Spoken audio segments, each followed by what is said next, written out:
ஏ வந்து செகண்ட் ஸ்பேஸ்ல வருது, பி வந்து தேர்ட் லைன் வந்து, சி வந்து தேர்ட் ஸ்பேஸ்ல வருது.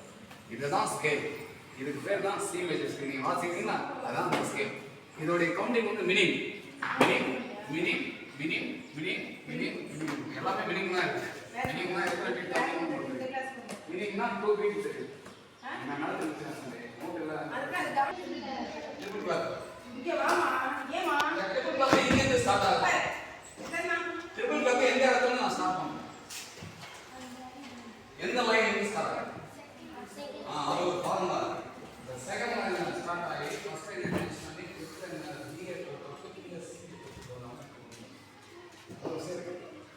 புரியுதா? அதுக்கே ஒரு ஸ்டோரியே இருக்குது. அதுக்கு நான் ரொம்ப படிக்கணும். நான் போகிறேன் லெட்டர்ஸ் மட்டும் கேட்கணும். இன்னும் தேவை தான் தெரியும். இப்போ இது என்ன வாசனை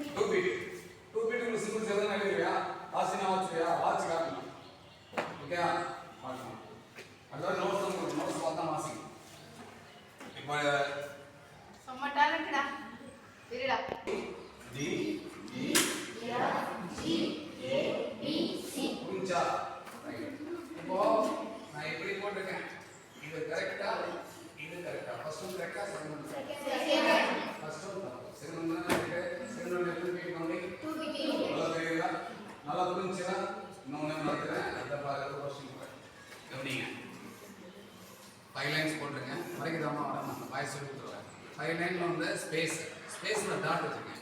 இந்த டாட் வச்சிருந்தா என்னன்னு உங்களுக்கு தெரியும். ஃபர்ஸ்ட் டாட் என்ன, F. Second dot A. Third C. போட்டு E. ஓகே, நான் திருப்பி சொல்றேன். நான் ஏதாவது போட்டிக்கு ஒரு கூப்பிட்டு காம்படிஷன் போட்டு போனோம்னா நோட்ஸ் பார்த்து வாசிடுவாங்க. நோட்ஸ் பார்த்து வாசிச்சா நானே உங்களுக்கு ரெண்டு மணி நேரம் அமௌண்ட் பண்ணிடுவாங்க. புரியுதா? நோட்ஸ் காம்படிஷன் நடக்கும். பொண்ணு கேட்க டைம் கேட்டு நான் மட்டும் எல்லாருக்கும் நோட்ஸ் கொடுப்பேன். ஃபஸ்ட்டு மாதம் அதனால வந்து பெரிய பாடம் எப்படி நோட்ஸ்லாம் என்னன்னு கேட்குறியா? Very good. இதுக்கு பேர் தான் நோட்ஸ். இல்லை அப்புறம் நீ கேட்டது நல்லதான். எனக்கு அது தெரியாதுமா, கேட்டது கேட்டு நான் கேட்டேன். இதுக்கு பேர் தான் நோட்ஸ். நோட்ஸ் மீனிங் சொல்லுவாங்க, நோட்டேஷன் வந்து கரெக்டாக போட்டு போடுவாங்க. அதான் ஏபிசி நடத்துவாங்க. அதெல்லாம் கிடையாது. நோட்ஸ் நோட்டேஷன் எல்லாமே என்ன நோட்ஸ் தான் நோட்டேஷன் தான். ஏபிசிங்கிறதா நான் ஏக்கு போகிறேன், இப்போ பிக்கு போகிறேன். நீ ஏ எப்படி வாசிக்கலாம்? ஏ 1 பீட் தெரியுமா, 2 பீட் தெரியுமா, ஆஃப் பீட் தெரியுமா? ஆனால் இது காமிச்சு அப்போ இதுதான் புரியுதா உங்களுக்கு?